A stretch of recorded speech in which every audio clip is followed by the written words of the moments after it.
Hello, beautiful people. I am Oliver Perrin for Semiagog, and it has been quite some time since I've been on, but I've had all sorts of things I have to do. To be honest with you, I don't even really have time for this, but I wanted to get in here and share some thoughts, raw speculation in the spirit of my exchanges in the past with my late friend, Mr. Tim.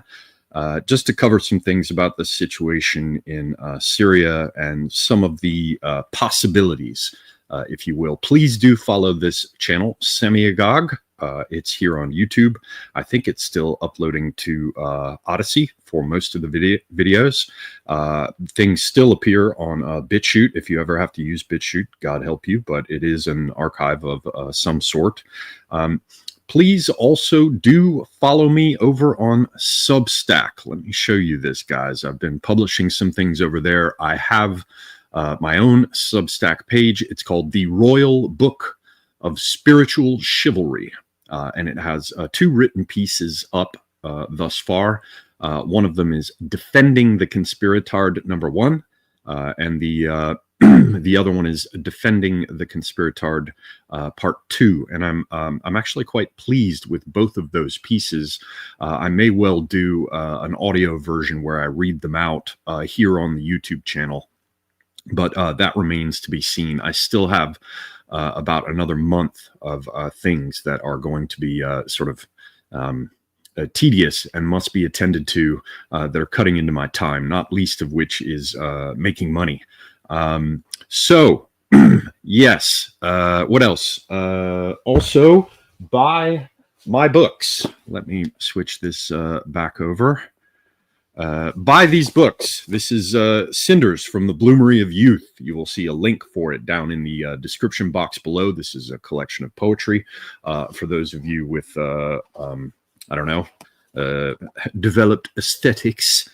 You can find it, as I said, with the link below. And please do buy my book, Vinculum. This is a science fiction novella set in the year 2076 in a future Istanbul, a bit cyberpunkish. A book thief is pursued by an esoteric sect of assassins and remorseless corporate hitmen. This is Vinculum. You can also find a link for it down below. All right, so what do we have here? I see Charlemagne is in the house. Good to see you, sir. Looks like we've got some other old school folks from back in the day. So yeah, I don't know how long this is going to run. I'm going to have to go eat when my dinner is prepared, and then I'm going to be joining my friend Mr. D for a Saturday night space over on Twitter or X, which I recommend to everyone. Also, for those of you who have not seen much of me on YouTube, I'm still active on Twitter X, very active. It's in fact a time sink that I need to back up from. And as I said, there's also the Royal Book of Spiritual Chivalry over on Substack, where I'm going to be posting, excuse me, written pieces. So I'm still around. It's just the people who are only seeing me on YouTube are not aware of these other places. I also want to thank the channel sponsors. Old school ones like Level Zero, Simon JJ. I appreciate everyone sticking with me. And again, if you're interested in my thoughts on various things that come up for whatever they're worth, and there are no videos going up to YouTube, please do look over on X and again on Substack. Okay, so a few things to say about what's going on with Syria. The first thing is that everyone needs to understand right now is that we don't truly know what the hell is going on. We don't. At this point, it's important to remember that the first time that Syria got hammered, and it's been left in its partitioned and shattered state for more than a decade now. The first time this happened, it was with the Arab Spring. And those of you who are around for that, who weren't 15 at the time, will recall that that was affected in large part through social media manipulation. At least parts of it were. The rest of it was handled with the intelligence services, you know, people like the White Helmets, these sorts of organizations, and also huge amounts of money being poured in to subvert players, particularly in the military, intelligence, and political domains. So whenever you hear things about what's going on there, saying take it with a grain of salt is probably not sufficient. Be deeply suspicious at this point about all the various claims that are being made. Also, there's a lot that is specifically hanging up in the air precisely at this moment because of the incoming Trump administration and everyone wondering how that's going to work and what's going to happen with it. The other thing is that the parties involved were kind of keeping their options open. I base that judgment, well, the ones involved in the Astana process, which is sort of arrangements that have been made for Turkey, Russia, and Iran to come together to talk about what is going to happen in Syria. And this format or arrangement was made some time back, but they've just had a meeting today in Qatar. And I suspect that the reason that we have not heard things, for example, not or much from the Russians or the Iranians, the reason that we've had the Russians playing their cards quite close to their chest is that they don't want to step on their own dicks as regards discussions that might happen in this Astana format, which just took place today. The kinds of things that have been said about it online, the kind of reporting, there's not much in the Western media. There, Turkish English language resources like Anadolu Ajans. They have very brief, sort of cryptic descriptions of what happened. The kind of boilerplate responses you would expect when final decisions or arrangements had not been made, and/or when people were waiting for things to take shape on the ground. Don't want to commit themselves yet. So they say things like, well, here, let me pull one up. I think I have one. This sort of, diplomatic ease. Turkish, Iranian, and Russian foreign ministers underscored the importance of restarting the political process in Syria during the Astana format foreign ministers meeting in Doha, Qatar.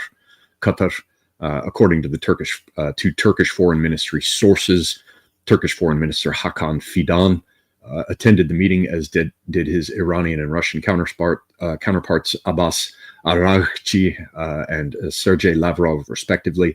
The discussions focused on the situation in Syria, with sources describing the meeting as constructive. According to sources, the meeting highlighted the need to restart the political process and act in accordance with UN Security Council Resolution 2254, as well as reaffirming support for Syria's territorial integrity and political unity, which has been a fiction, strictly speaking, for more than a decade, as all of you should, at this point, understand quite clearly. But I say in particular that I think people are playing cards close to their chest, waiting for final agreements to be made or things to eventuate on the ground, because of how Lavrov spoke in his recent interview with Tucker Carlson on X. Many of you will have seen that, and those of you that did should recall that there was a particular point at which Tucker attempted to press Lavrov for the latter's thoughts as regards who was behind what was happening in Syria. And the obvious conclusion for anyone who's followed this is that Turkey is playing a major role. But Lavrov said nothing of the kind. He was quite circumspect and, well, diplomatic, as you would expect Russia's senior statesman to be.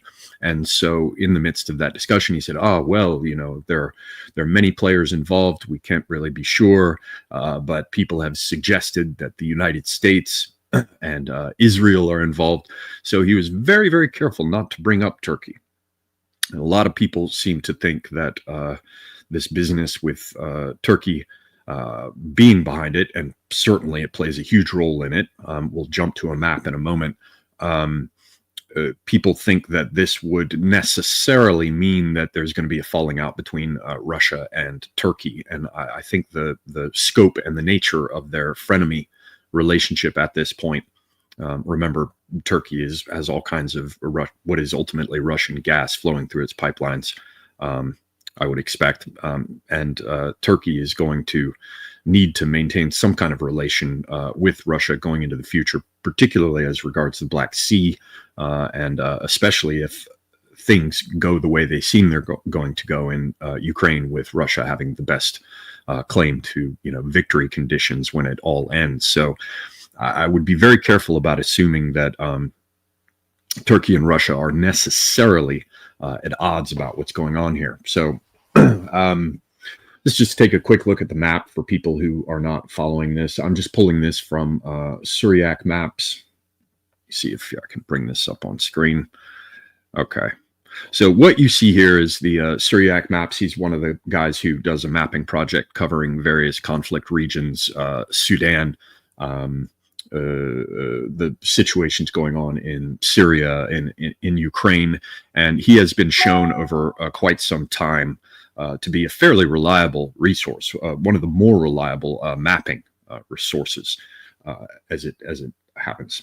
So here, what we can see, hopefully you guys can see my my cursor here. You're looking at Syria. Let me zoom this one step out and see if I can make it easier to see. Yeah, okay, so the colored areas should delineate the territory for you. This red area is held by the Assad government at present, and this is a coalition of a number of minorities centered around the ruling party's group, which are Alawites, a type of Shiite, and they've, of course, long been allied with Iran in some fashion. Over here, you have this yellow area, which is really being controlled by the Syrian Defense Forces, which is another coalition with Kurdish groups at its center. There are at least 3 major Kurdish clans, and they often compete. And so it's been a while since I've looked at this, and I cannot recall if it's Barzani or whichever group it is. I think it's not the Barzani group, but there's several clans here. There are several clans of Kurds more widely in the region, in parts of Syria, in parts of Iraq, in parts of Iran, and in parts of Turkey. I'm not entirely sure about how the political power structure of the Kurds in this area falls out. But if you're interested in that sort of thing, I did a discussion, I believe it was with Otto Pohl sometime back, where we looked at the Kurds in this region. You can find it in my back catalog, I believe. But this is an area that where coalitions that have strong U.S. backing, it would seem, have taken control, more or less. Now, up in this area right here, you see a band that was taken by the Turks a few years back. They basically moved in and said they were establishing a buffer zone. Of course, the Turks are doing all kinds of things to control water flow into Syria. They've been attempting to remake it in some fashion after an image they have in mind for a while. Here in this black area, I believe this is an area where it's claimed that ISIS, ISIL, Al-Qaeda type people are still around. The number of them actually wandering around in the desert and occasionally getting smoked or raiding things is not clear to me. Hopefully I'm remembering that correctly. Down here, you've got, I think it's Al-Tanaf or something in this area. You've got U.S. troops stationed near the border with Jordan. Hopefully I'm not screwing that up too much on the map. At different times in the past, I'm not sure if they're still there. Again, I have not been able to come back in and prepare myself properly for this. This is a raw speculation evening, and I'm being forced to rely on my research into it in the past. Not all of it, which immediately comes to mind, but there were U.S. troops in this area as well that fell back as the Turks moved in when they did their little deal in Afrin. But this green area is, what is it? Hayat Tahrir al-Sham, which used to be al-Nusra Front. They are definitely backed by the Turks. And this area where you see the greatest accumulation of these green circles up in here is sort of the core area where they've been holed up for some time as the Syrian government, or the Syrian Arab Army, expanded its control with Russian support. A lot of these so-called rebels, they're really just mercenaries, backed by Turkey, and in large part, most likely by the West, maybe by Israel as well.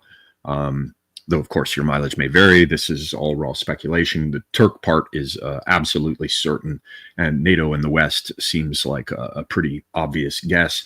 They were pushed up into this area, particularly into Idlib.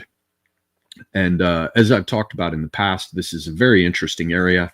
If we get up into this province of Hatay, or Iskenderun and the rest, what used to be the Sanjak of Alexandretta. This is a little peninsula of land that juts south from Turkey. And when Ataturk was building the Turkish Republic back in the day, he was unable to secure that area, but he was very interested in getting it. And later, I believe it was when İsmet İnönü was in power, they finally did take this area. I'm not clear on all the reasons why they wanted it so badly. It is of great strategic importance, I believe. I think the Turks also wanted to have a portion of the Levantine coast for themselves. This is going back quite some time. The French, back in the day, wanted to control this, and the Turks finally got it from them, if I remember correctly. And so they've always wanted this area. And what has happened is that the Turks have pushed out of there to take Afrin and surrounding regions, and they have supported the so-called rebels in Idlib right nearby. And so what's happened in the past week or so is that the forces in here broke out, well-trained and well-armed, presumably, and they took Aleppo very, very quickly against all expectations and against the track record of the Syrian Arab army, mixed as it is.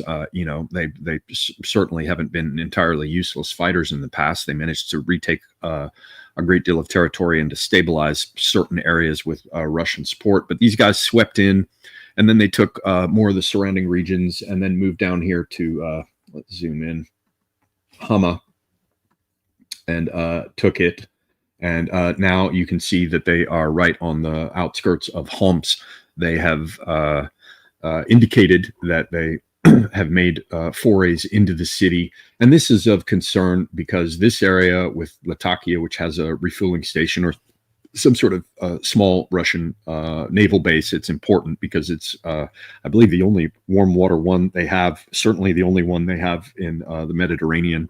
We'll have to see what happens with Sudan in the future, and Tartus. And there's so basically there's a Russian air base and a Russian naval base in this region, and the Russians are sort of the guarantors of the Assad regime stability. And you've got Damascus down here.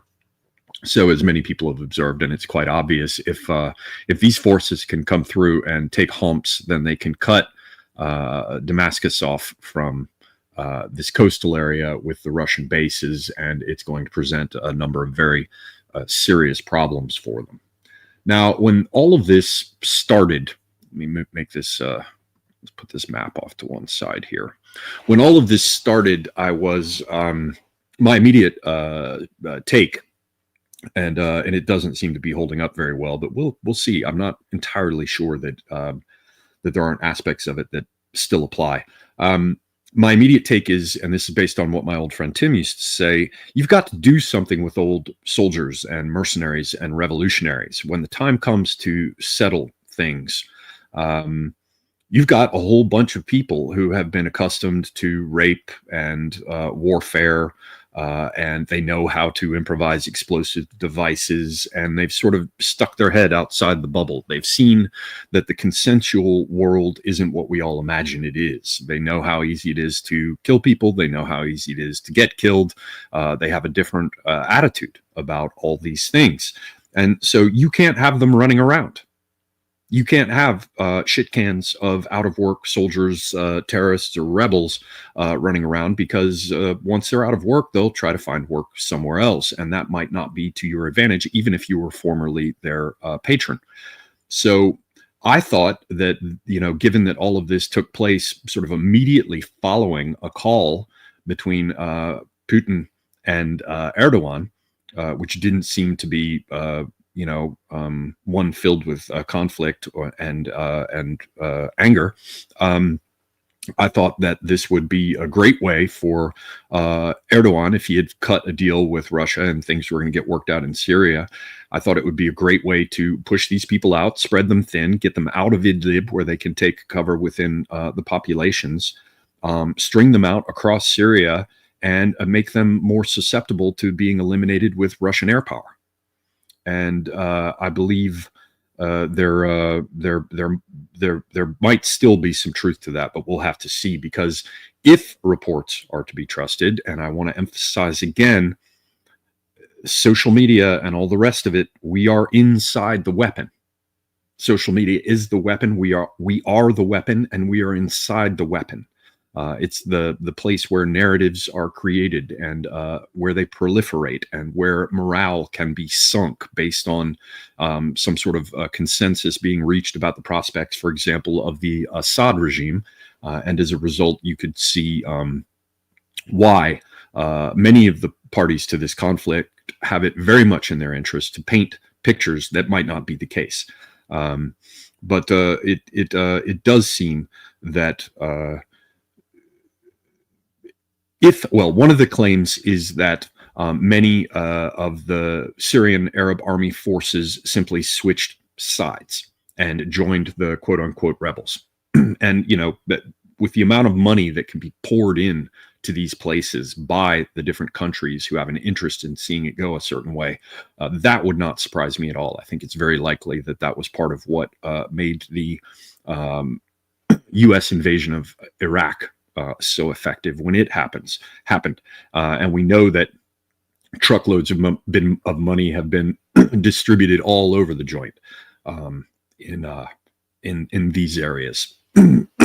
Excuse me. So it seems likely that some claims about Syrian Arab army forces going over to the other side are true.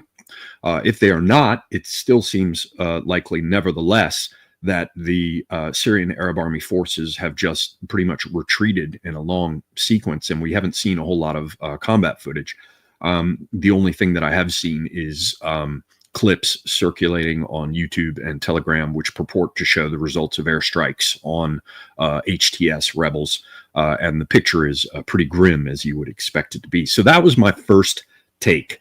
String these guys out, settle this thing once and for all, instead of having them grow and accumulate their forces and their training and their weapons in Idlib. But this seems to be going very, very well from a Turkish or rebel perspective, which is also, honestly, to say a NATO and a U.S. perspective. So maybe that take was premature. Though I still think that if something gets sorted out, it's going to be in everyone's interest for not that many of these mercenaries to remain, these so-called rebels. Another thing you need to know about these so-called rebels is that they have been shuttled back and forth many times. It is my opinion, and there are signs that this is the case for anyone who goes digging into it. It seems they have been shuttled back and forth from Idlib to Libya over and over and over again. So these guys go back and forth. The Turks, and probably the Turks, are in a sense a cutout for the West, or at least the United States. These forces are used where necessary as mercenaries with a degree of plausible deniability. Now, the situation in Libya is crazy. I'm not going to get into it at length, though we'll touch on it a little bit here later. Suffice it to say that, different European groups seem to fall on different sides in terms of the Libya question, and even the side that is in theory against the UN side and government of national unity, so-called, in Libya. It's headed up by Haftar, and Haftar's family all lives in Northern Virginia. So it's very difficult to understand what's going on in Libya, but the Turks have their hand in it. The West does as well. So, but then there's another way of potentially looking at this, and there's all sorts of, there seems to be non-grassroots narrative support for this view, which is that this is really Assad's fault. Assad should have done something. He refused to talk to Erdogan. Erdogan is speaking this way, saying, he should have talked with me. And you're seeing people who are normally very, who tend to be very much sympathetic towards the Russians. People like Alexander Mercouris are sort of taking this line. And I'm not saying that when I say take this line, I'm not saying it's not true. I don't know what's true at this point. But there does seem to be a clear movement to kind of set the stage for Russia to be able to back out and say that it's not really their problem. Or in any case, they couldn't do much about it because the Syrians have to defend themselves. And so Russia can't be blamed for backing out of it. So let's look at that a little bit more broadly. Let me back this map out a little bit so you can see the region better, and kind of see what's going on here with the East Mediterranean. One way of looking at this is that, yeah, Russia is going to pull out and some kind of deal got cut. I'm not saying that's the case, but I am perfectly happy to speculate that regarding that as well. So I just put out a tweet some time ago. Again, for those of you who have not seen me very much on YouTube, please do take a look over on X. I'm still active there. However, this channel will be coming back. And I have some nice things planned, hopefully on Georgia in the near future, and further stuff on Armenia and Azerbaijan, which will bear on all of this and the question of Iran and this whole broader geopolitical picture. But anyway, coming back to this idea that we may well see Russia pull out, I just posted this over on Twitter, and so I'll read it to you here. I'll just read it. It will be interesting to see if the Syrian government does collapse and Israel, Turkey, and U.S. NATO finally get their way there. Again, everyone should understand that the United States, NATO, the EU to some extent, Israel, and Turkey have all wanted to see Syria remade. Russia is involved in this too, and as it happens, the Syrian people themselves, insofar as the various groups of them are represented by the Assad regime, the Syrian people themselves want to see it go some way too. The reason it's been frozen like this and partitioned and been a shattered wreck for more than a decade is because the people cannot agree on how a new Syria should take place. So there are a few reasons for why I find this idea that the Syrian government might collapse. There are a few reasons I find that interesting. One, it could serve as a Western face-saving exercise, allowing them to score a win while Russia is portrayed as taking a loss. This matters vis-a-vis a negotiated peace in Ukraine, where the win-loss claims would be inverted. Each party would win a bit and lose a bit, as it were. So here you have the idea that, well, if we're going to take what appears to be an L in Ukraine, then the West, that is, then it would make everyone happier and allow people to save face if it looks like the West got a win in Syria and the Russians took a loss. Now, it also happens that it fits with what we're seeing in terms of rhetoric thus far from the incoming Trump administration, who have signaled that they're going to, play hardball with the Iranians. And if the hostages aren't released, we're going to hammer the people responsible harder than anyone has ever been hammered in the history of the United States, which, presumably includes Hiroshima and Nagasaki, one would think. But behind that bluster, you do see the incoming Trump administration signaling that it's going to be very hard on Iran, very supportive of Israel, and very willing to come to some resolution that brings peace in Ukraine.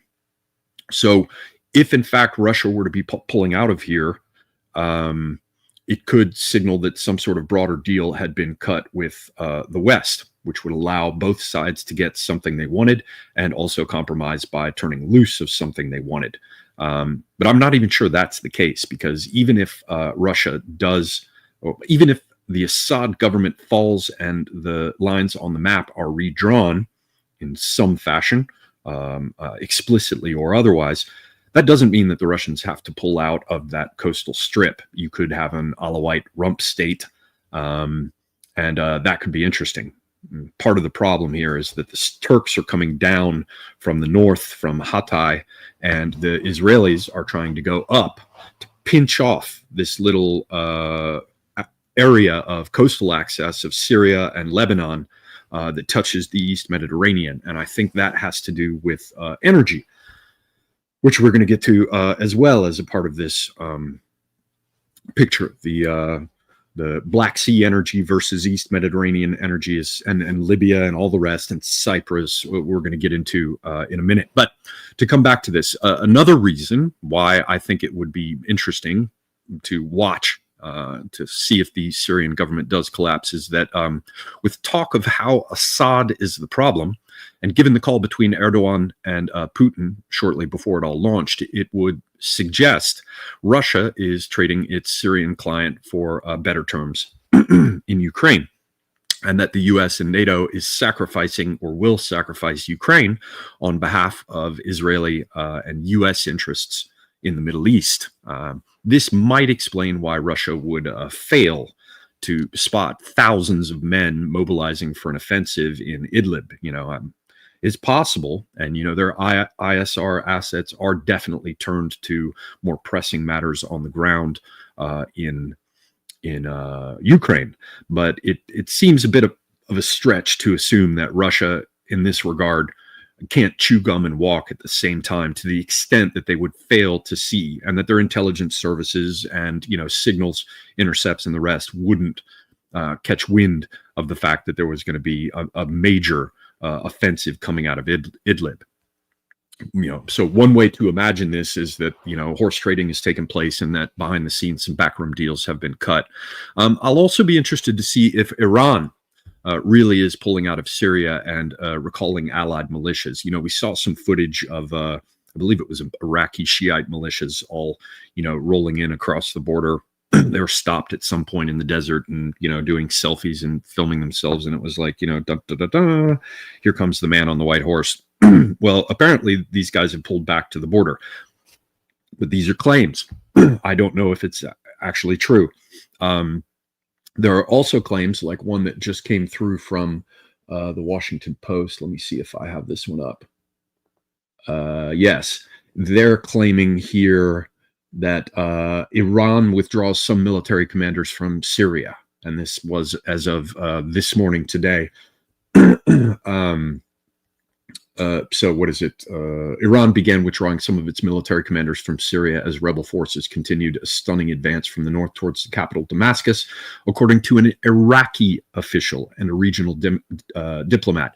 I've heard from other people, Mercouris is one of them, but I haven't seen it myself. I have no reason to believe that Mercouris is inaccurate about it. I've heard that the Iranians are denying this. Now, again, I think, as I said much earlier in this stream, there's probably some ambiguity in playing cards close to the chest because the Astana stuff just happened. There are probably other moving pieces to all of this that have to be worked out with different governments and interested parties. And they're also probably waiting to see how the situation develops on the ground. But this business of Iran really pulling out, if this is the case, I would expect if this is just one hypothesis. This is just all wild speculation. It's not a prediction. You will get no predictions right now. It's impossible for me or anyone else who, isn't read into things to know what the hell's going on here or what will happen. Pardon me. But many of you should know that that Russia has been on the threshold of signing some sort of formal military alliance with Iran. They just did sign one with North Korea. And they have, for some reason, they've hung fire on that, and it has not yet happened. Excuse me. One of the reasons I think for that is that Russia knows that if it does formally ally with Iran in some sense where there are mutual obligations, there are real problems as regards Israel, Zionists, the United States, and the Israel lobby, and Jewish sympathetic or Zionist sympathetic money around the world. For Russia to commit to some sort of, mutual obligation defense treaty with Iran, or at least to go public with it, there's a real chance they could be dragged into something they don't want to be dragged into. On the other hand, if something does work out in Syria, and if Russia were to agree with it, and if it did lead to the overland supply routes from Iran to Hezbollah in Lebanon, if it did lead to those being cut, then I could see where Russia would say, oh, all right, well, that means that it's just a de facto situation where Iran is no longer able to supply Hezbollah forces as they did previously. So much of this idea of a more direct confrontation with Israel has been mooted. So at that point, you could, for example, see Russia say, all right, you agreed to that, Iran backed out. Again, if the Iranians really are backing out right now, we don't know that they are. This is just one possible course. Then you could see Russia say, cool, Iran, we appreciate you backing out. I know that you wanted to have this ability to apply leverage with the resistance in Lebanon and Hezbollah forces, but in exchange for having backed out, we're going to do a formal defense alliance with you that would bring Iran under Russia's nuclear umbrella, and it would also solidify this north-south route that Iran and Russia, among others, have been thinking about. And that could do some interesting things with overland trade, energy, and logistics corridors. So, it would be a big win for Israel, and it would cut off Iran's allies in Lebanon. But in exchange for that, Israel could say, well, in exchange for that and one other thing, which is East Mediterranean natural gas stuff we'll get to in a second. In exchange for that, I could see where Israel would say, all right, we'll back off on Iran, because we've got a Russian guarantee that they're not going to get a nuclear program. You've got a Russian defense treaty with them. They've been cut off from our territory, and that's all fine and dandy. We'll come to the East, the whole energy situation in a second. I just want to cover one last point here for why I think it would be interesting to see if the Syrian government does in fact collapse. It would also raise questions about Lebanon's future. And Lebanon is something that I think the Israelis really want to reshape in a particular way. Again, as I pointed out, let's jump over here to this map again. Let's just go ahead and look at Google Maps, right? If you look at this map here, hell, we're going to have to kind of jump into energy at the same time. So how will I do this? We'll do it like this. Okay, if you take a look at this map here, you can see this is Hatay, right? Iskenderun, Sanjak of Alexandretta back in the day. The Turks wanted it. They finally got it. Well, it gives them some Levantine coast. It gives them these defensible, heavily mountainous region on their southern border. It's kind of like a fortress for them. But it also allows them to come down and cut off this whole area that runs just south of their border. If you want to run pipelines through Turkey, Turkey is really rough country. But look, right here, just across the border from Turkey with Syria, this becomes, this is relatively easy country to traverse. By comparison with the very mountainous regions of Turkey. So you could have, for example, oil and natural gas come from Iran and Iraq and the Syrian areas that produce it and just scoot right across here. But if you wanted to get to the Mediterranean, this area might be a bit difficult where it's most mountainous. But there's a great spot here to come out with that area where, oddly enough, it's where Russia put its military bases, naval refueling station base, small base, and its air base. So if you look right in here, this is, again, Latakia and Tartus. So this is Syria's access to the sea. And this seems to be one thing that's very important to the Russians to maintain, because it gives them a seat at the Mediterranean table. And there's offshore gas reserves here, which have been, the number of them that have been found have been increasing for quite some time. And there's been a lot of talk about using Cyprus as a energy processing center for liquefaction or whatever, processing of the energy for transport. And then you've got Lebanon here, right? But Israel's been pushing up and trying to make this southern area less viable. And Lebanon has essentially been under a kind of economic blockade forever. Lebanon also has a number of claims to offshore energy reserves here off the coast, which are disputed with Israel. And actually, I should pull up a map here in just one second to show you guys what's going on with East Mediterranean gas, which I talked about back in the day.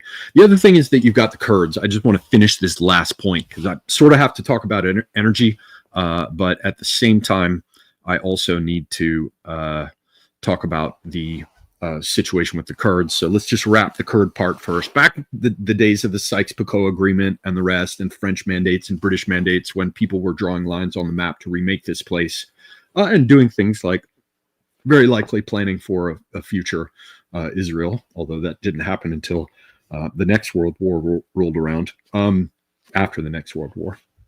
You've got the Kurds, and the Kurds have territory in Turkey. They have it in Syria. It's historical territory in Iraq and in Iran. So you see this situation where this is basically on this map. If you can see my tiny little cursor, you've got historically Kurdish areas. But oddly enough, the Western powers drew this map so that Syria, Turkey, Iraq, and Iran sort of had these Kurdish minorities within them. Now, I'm not going to say that the Turkish borders and the Iranian ones are entirely or were entirely drawn by Westerners, but you could see the point. It suits Western interests to have the Kurds as a kind of lever that you can pull at any given point to destabilize, all these important regional players. Important not just for the Middle East, but for this junction between Europe and South Asia and Africa. That that is of considerable strategic importance as a consequence. So I'm not sure what's happening with the Kurds in here. There's definitely some sense, and I don't think it's kayfabe, in which the Western plans for energy routes and territorial control in this region, which are made manifest, I think, in the support of those Western powers for the Kurds. I think there are ways in which that conflicts with Turkish plans for the region. And that's something very interesting that will have to be worked out here. I do not think that Erdogan fits neatly with Western interests and his plans. I don't think they fit neatly with Western interests any more so than his occasional accommodations signal that his plans fit neatly with Russian ones. He is attempting to work it out for himself and for the Turks, insofar as all that goes. He's trying to work it out for himself, and that means that there are tensions with the NATO and Western powers as well as with the Russians. He's got to work things out with the Iranians. Obviously, he's not getting along well with the Assad government. So the Kurds are something very interesting. All I heard was something about how I think it was Deir ez-Zor. What's the name of that damn place? As I said, people, I apologize, but I didn't have time to prep for this. Where is it? It's right up in here. Oh, sucker. Yeah. Deir ez-Zor. This area apparently was abandoned by the Syrian Arab Army forces that were there, and it is said that SDF forces have grabbed it. This would, of course, give them an interesting sort of strategic point here for defense of a region that might emerge here as a kind of Kurdistan. That certainly has been a major Turkish concern for some time. So we'll have to see. We'll have to see what's going on with the Kurds, and the Kurds are going to be the indicator of how much daylight there is between the Turks and the Western powers. And also, it's possible that they could work out something with the Syrian government. which could sort of change things on the ground. It's important to understand that most of the Kurdish groups are not particularly religious. I guess some of them are, but you have to understand that there are huge numbers of atheistic communists, Maoists or whatever in their ranks. So you cannot imagine that in this patchwork of minority groups in Syria that there's much of a reason for the Kurds to align with the so-called rebels. So what you have is a major area here of, let's jump in. You have this major area that's, in yellow, that's sort of Kurdish, Western backed. You have this area which has just flat out been taken by Turkey itself. And you have this area that's been flooded with Turkish proxy forces. So, and down here, you've got a lot of Israeli support for rebel groups. So clearly people are wanting to chop Syria up. The idea that, these people are going to fight for its territorial integrity, as announced today as a result of the Astana talks. I'm not sure about that. It is possible that the Russians, Iranians really do want to see territorial integrity for it, because the Iranians don't want a Kurdish state on their border either, nor do the Iraqis. I'm not so sure that the Turks are interested in territorial integrity, but apparently they all agreed that that was in their interests. Okay, so let's jump over to this whole business of energy. Let me jump over to this other map and also get myself a cigarette lit here. Okay, is there a way I can do? Yeah, I think I can do it like this. Yeah, so what you guys have to understand, this is going to touch on ways in which I think all of this is related with the Ukraine war. Okay, so if we go over here, whoops, that zoom. Come on, Boomer. We go over here and take a look at this. Let's come out a little bit. Okay, this is the great game, ladies and gentlemen. Russia has had plans and has been working with Germany since at least the late 1960s to put in energy pipelines. And the United States has been against this since at least the late 1960s, certainly by the 70s. In fact, the entire atomic energy cooperation between European countries, then the European Economic Community, and then the EU for a time. I believe the EU as well. But U.S. atomic nuclear energy cooperation with Europe was intended to cut off the possibility that Europe would become dependent upon Russia for energy, giving Russia that strategic advantage. A lot of people think that it starts with all this like Nord Stream 1 and 2 shit, and it doesn't. It's been a real issue for a long time. One of my pet theories is that Chernobyl wasn't an accident. Everyone thinks I'm absolutely insane about that. I'm willing to accept it. I'm not saying I'm necessarily right. I just know that after Chernobyl happened within territory controlled by Russians, and it was theoretically supposed to be impossible, everybody in Europe said, screw this nuclear energy shit. And guess what happened after that? You had even more energy flooding in from Russia.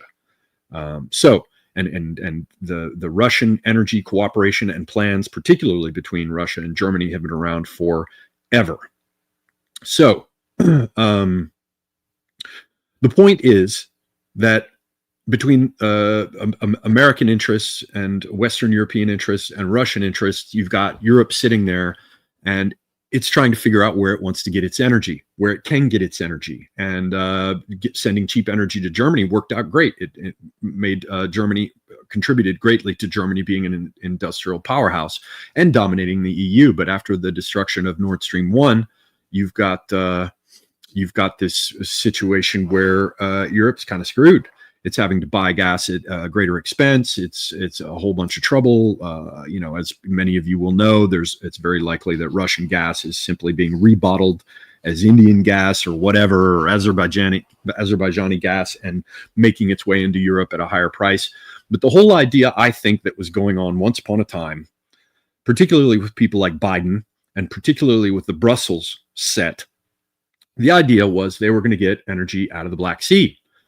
The more you look into it, the more you will find, the discussion of the actual figures is held close to the chest. It seems that there's an enormous amount of energy in the Black Sea. And Of course, the United States is busy building what will be its largest NATO base in Romania. Romania is also the home of what assets NATO does have in the Black Sea in terms of naval forces. We've just seen with the election just being shut down in Romania based on claims about TikTok videos that NATO and the EU are not going to accept anything going on with Romania. They need it. It's because they need a naval, I guess I could say beachhead, just coming from the other direction, land to sea. They need a beachhead for the Black Sea that is not dependent entirely upon Turkey's good graces, since Turkey has shown itself to be, a partner of varying quality. Also, the Turks are very interested in having energy flow through them. They want to be the conduit from east to west, in keeping with their old historical role as a bridge between east and west. So it looks like basically the story, I think, is that Ukraine, of course, they want the rare earth minerals, and hell yes, they want the grain and the agricultural production, and hell yes, they want the mines, and hell yes, they want the heavy industry. But what they really want is Black Sea energy, because they could just skip the whole thing of having to worry about Russia. They just come in straight through Ukraine and pap zap, done. It doesn't look like that's going to work out. Does not look at this point as though they're going to be able to pull that off. So we should take a look at one of the ideas that used to be in place to deal with this. Let me see if I can find East Mediterranean gas resources map. Let's see how this shows. Let's just look at some images. They should show you more or less what's going on here. This stuff, who knows if it's the most recent. Let's see if I can find one that's large enough. That's not very big. How about this one? Yeah, let me get one that's large. Sorry, peoples. Let me make this a large size. All right, this will probably show us some of it. I don't know when this date's from, so your mileage may vary, but let's see what, actually, let's do it like this.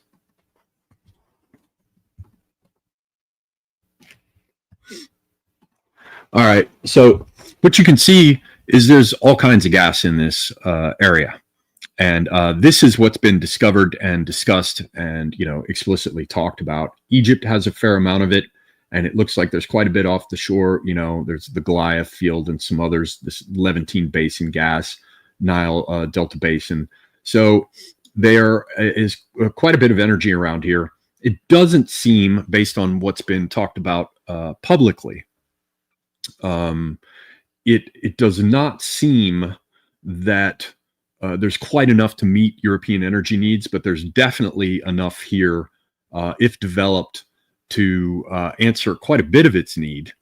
And oddly enough, it was under heavy development under Netanyahu before Biden came into office. And at that time, it was really the Turks who were the ones getting pissed off about this. They were sending their prospecting ships down into the Eastern Mediterranean. This is during the last Trump term.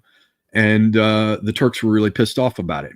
And they said, no way, we're going to block things in Cyprus in terms of using it as a offshore energy processing center. And you know what else? We're going to make a deal with one half of the government of Libya, or one of the conflicting governments of Libya, to say that Libya also won't accept it. And so they drew all these lines on the East Mediterranean, saying that Libya and Turkey working together, we're not going to allow this pipeline to go through.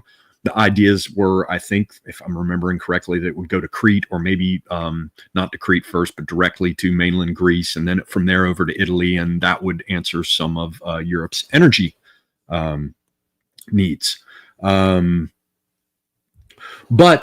as soon as Biden came in, that all got shut down immediately. Biden came in. Remember Biden's kid, Burisma, Ukraine project, right? Biden came in and said, oh, hell no. No. We've got other plans, or at least that's how it seems to me. And Biden, like Obama before him, does not get along with Netanyahu. People will say that, oh, they support him. Yeah, the U.S. government still supports Israel, but the Obama-Biden faction definitely doesn't like Netanyahu. And remember that the Obama-Biden faction also wanted to get Iran back online with the JCPOA or whatever, right? So Biden came in and said no. And now this would have been very interesting for Israel, because it would, if this is allowed to grow as it could, you would see Israel with its own major energy income, which would put its economy on a more solid footing. And there's every reason to believe that if Lebanon wanted to get in on it with its own resources, that it would have to go through the Israelis. And I would expect that the Israelis would also take the lead with Egypt and their resources, which have been fairly well developed at this point. And you would expect that Israel would also have plans to be the major country that acts as a gatekeeper for any Syrian attempts to exploit their energy, whether offshore or the rest, right? But the Turks apparently weren't into this, and Biden wasn't into this. I think it was because they had plans to do it over here in the Black Sea.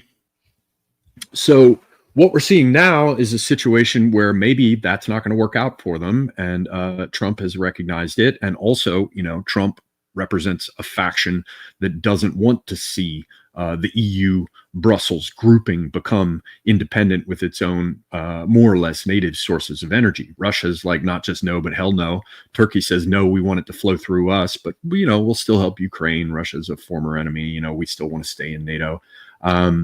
But now Trump is likely to come in and be like, hell no, we can cut a deal with the Israelis. The Adelson woman certainly gave him a lot of money.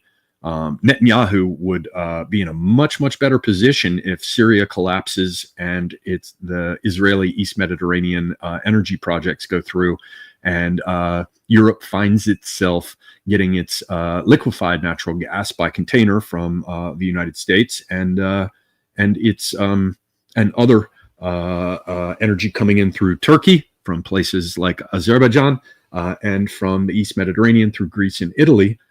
Maybe they can find a way to fill their gaping energy hole, even if the Black Sea thing doesn't work out.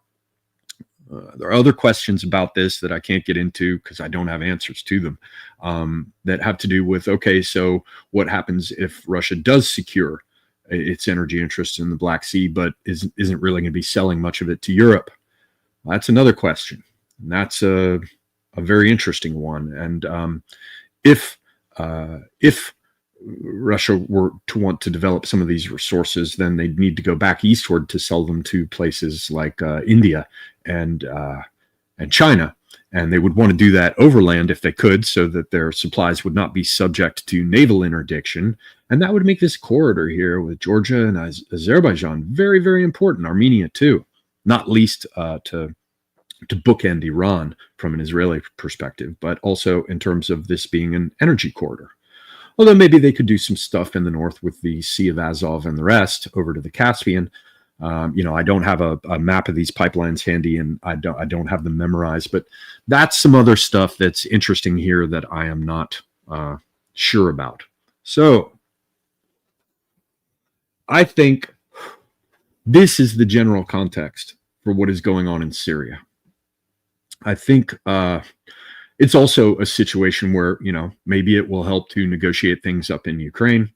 It will certainly be handing Israel a huge win if Syria can be caused to disintegrate, or to have a new regime come in and have it be a scarcely functional state along the lines of Lebanon. By the way, I'm also keeping my eyes out. Keeping my eyes out on Carlos Ghosn in Lebanon, the one who escaped from Japan in a road case under very odd circumstances, and he's been stuck in Lebanon for quite some time. It does look as though some aspects of the legal war that's ongoing against him might be wrapping up, because he's apparently he's going to pay some millions of dollars to Nissan, and he's going to give up a yacht or something. So we'll see. we could see Lebanon get activated, but they'd have to come to some terms with Israel, and that might well be what a technocrat like Grossen is waiting for in the background before he gets activated. I don't know. That's just an old hypothesis of mine, and I have no idea. So the big things that stand out for me: what the hell is going to happen with the Kurds and the Turks? Developments that happen in the future with the SDF. And, at least the main Syrian-based clans. I used to know the names of them. There's one that's primarily Iraq-based, one that's primarily Iran-based, and one that's Syria-based, like the Barzani and the other two. I can't remember how that falls out in Syria, but I would be looking very closely to see whether or not the Turks can reach some accommodation with the Kurds or vice versa. It doesn't seem likely given the history, but, they might be able to pull Öcalan out and do something with him. I think they've still got him rotting in a prison somewhere in the Sea of Marmara. Apple. I don't know. And then the other thing is Lebanon, because there's no way that this isn't going to have major implications for Lebanon as well. It's just about, it's tied to Israel and their concerns about Hezbollah and the rest. Again, I'm also interested in Iran. For people who are joining this late, it may be that if Iran is truly cut off from Lebanon, that Russia will think there's less of a risk in taking Iran under its nuclear umbrella. Also, another thing that I'm not sure about, there's China. I absolutely believe that China is playing some diplomatic role regarding this in the background. I think they'd love to see this north-south overland corridor happen with Iran and with Russia and Pakistan, Afghanistan. Something could also happen there, as I've pointed out many times in the past. There are already Chinese troops basically at and in the Wakhan corridor. So things could get worked out. It looks like Russia is reaching some accommodation with Afghanistan. So we may see a situation where Black Sea energy development by Russia ends up going eastward. And again, that underscores the importance of things like Georgia and Azerbaijan. I'd also be looking closely at relations between Turkey and Iran. They've been fairly good from what I've seen thus far, but I have not been following them closely. So that's my gist, ladies and gentlemen. That's the basic picture. This is all speculation. I cannot in any sense make any claims for how this is going to work out. As I've said, it's going to work out. I have no idea. And I have not, as I said, had the time or the bandwidth recently to dig into it as I should. There's just a lot of stuff in the background that I had talked about in the past. So keep an eye on what happens here. I saw someone saying that that McGregor has just tweeted that Assad fled Syria. I'm certainly seeing a lot of this narrative about it's Assad's fault. Assad should have done something. I think that narrative suits Iran if they're going to back out. I think that narrative suits Turkey because they're going to say, abicim yani denedik ve hiçbir şey olmadı. Yani bizim hatamız değil. They're going to be like, we tried to work with our fellow Arabs and Muslims, but it was Assad's fault. I think it'll also work for Russia if they have to pull out. It was Assad's fault. How can the Russians be expected to back Syria when the Syrian army is incapable of defending its own territory? There's only so much air power can do, and we're not willing to put boots on the ground. So we'll see. I don't know if he's fallen yet. I think that it's very important, again, to remember that we're really just looking at Arab Spring 2.0 here. So whatever you see online, look at it with a great deal of skepticism. And one last time, just to be clear, I'm not saying this is going to happen. I ate my crow. And by the way, I'm going to be doing a stream on crow eating and past predictions about Trump, their seeming failure, and a seeming resurgence of some of the aspects in the past that we thought he was going to go through with and didn't. Indeed, my late friend Tim did say that there was every possibility that Trump just decided to step back to let the American people stew in it for a time, and to build the public reaction to what's been going on and the plans of our technocratic masters to a fever pitch, so that it could be more effectively exploited. So I'll get back to that.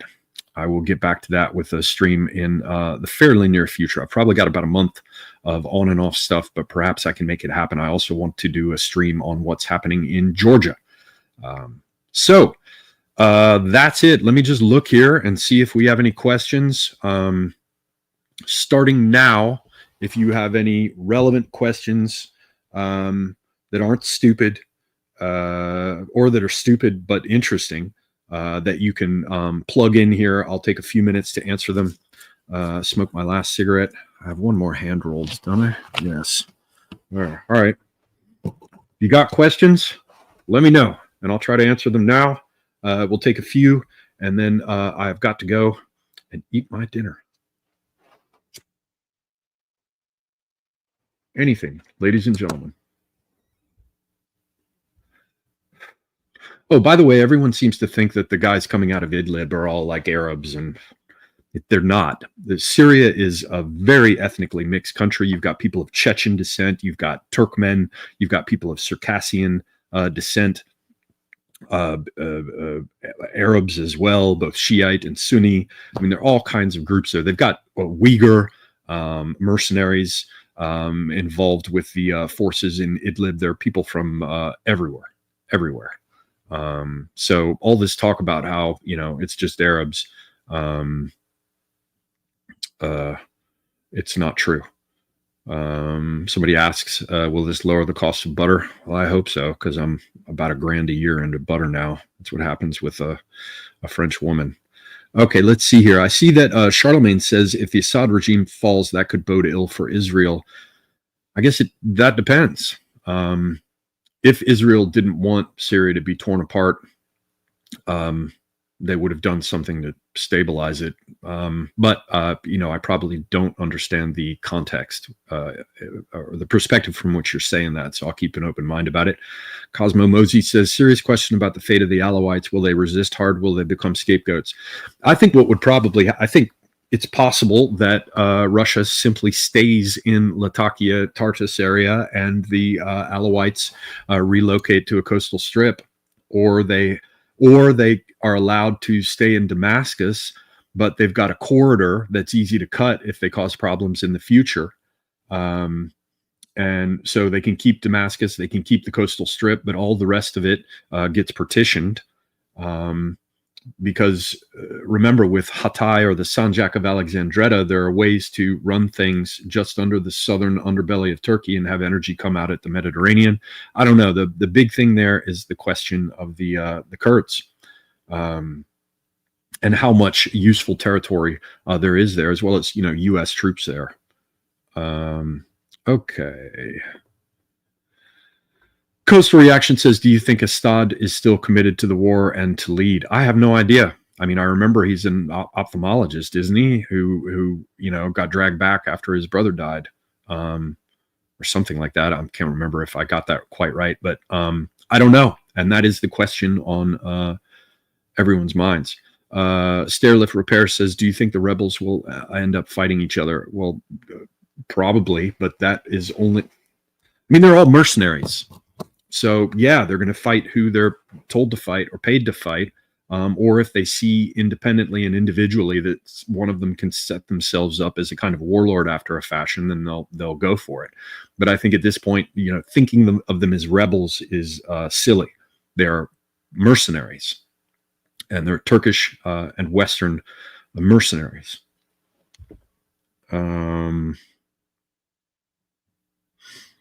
Let's see. Charlemagne is saying the Assad regime is blocking Islamic radicals. Yeah.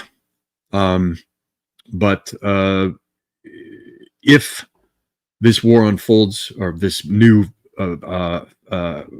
phase of the war unfolds, as I think it might, according to my first hypothesis, you're going to see a lot of these rebels get eliminated from the air. So it might just work out nicely for everyone. The Assad government is pushed out, and new lines of control, whether explicit or implicit, are drawn in Syria. And gosh, it's just a terrible shame that all these, HTS guys got killed, but it's good to be a shahid. It's good to be a martyr. Who knows, old mercenaries, old assets of that sort need to be cashed in eventually, or they'll congregate somewhere else and cause problems. The one possibility is that maybe the Turkey will ship them over to Libya again, since a lot of these people have been shipped back and forth by the Turks and others to Libya, between Libya and Idlib over and over again. Sorcerer asked late to stream, have you covered the Kurds? Only to put a question mark there. What else? If Assad falls, does Syria become another Lebanon? Look, Syria is already another Lebanon. That's what people don't understand. I mean, look at the damn map.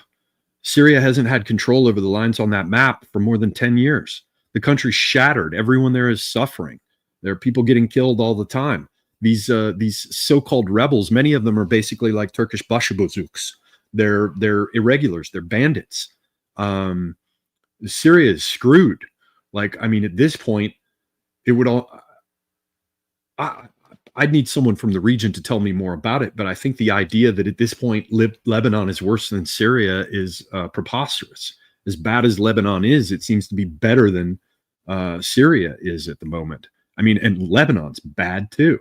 They're in the vice. And as I've said earlier in the stream, I believe they're in the vice because they're the little salient that has Levantine coastal access that Israel and Turkey wants to pinch off. And they're going to keep the pressure on until everything there is crushed. And then they will very likely remake it. And this suits U.S. interests as well. I'm not trying to paint us Americans out of the picture. Let's see here. I'll take maybe two more questions. Charlemagne says Hezbollah is providing token support for Assad. It's quite possible that Israel agreed to the ceasefire so that Hezbollah could help Assad. Yeah, absolutely. We'll have to see if they, redeploy. And if so, I mean, even that is a win for Israel insofar as you have a bunch of Sunni rebels and mercenaries getting killed in the process of killing a bunch of Shiite fighters that they want to see disappear. Francesco Zappa says, what's your choice of tobacco? I buy it by the big bag. I get OHM Blue. Let's see here. Caroline JM says, hello, new to your stream. Can you give me a very brief rundown on my ideology? No. This is a geopolitical stream. I'm not trying to sell any kind of political ideology. But thanks for stopping in. All right. Yeah, it's mentioned. GSP is mentioning Wagner. It has been said that they've deployed to Syria, so we'll see. What would Ataturk do? Ataturk would have stopped after going after Hatay because he had a very, very the whole Kemalist idea is that once set, the Republic of Turkey's borders should not be expanded, and that Turkey shouldn't really be getting involved in these other places. Screen Sloth says, what will happen to all the Syrian refugees in Turkey? Well, there are two schools of thought about that. One is that because of the economic pressure of having them there is a real problem, that Erdogan would like to repatriate them to areas in Syria that are under Turkish control. But there are other people, like if you talk to leftists and liberals in Turkey, they'll tell you that that the Syrian migrants in Turkey have been used to throw their votes and secure electoral wins for Erdogan in the same way that we see them getting used, for example, in the United States. So I'm not sure. I'm not sure about anything. But ladies and gentlemen, that covers it for me. Just one last thing I want to tell you again. For those of you who have missed my spluttering and speculation and rambling On YouTube, I am over on X, and I am probably posting there too much in terms of having a life. So for the people who follow me on this channel, please head over to X and follow me there. And let me jump over here again to let you all know I have this Substack now, which is called The Royal Book of Spiritual Chivalry. That's a riff on Futuwa. But you can find my new writings there. I think there are some things that are more suitable for a written format, and I've posted the first of those, Defending the Conspiratard, over there as parts 1 and 2. So please do follow me on Substack as well. So yeah, ladies and gentlemen, I want to thank you all for being here, for putting up with my random speculation. And yeah, until next time, I am Semiagog, and I am out.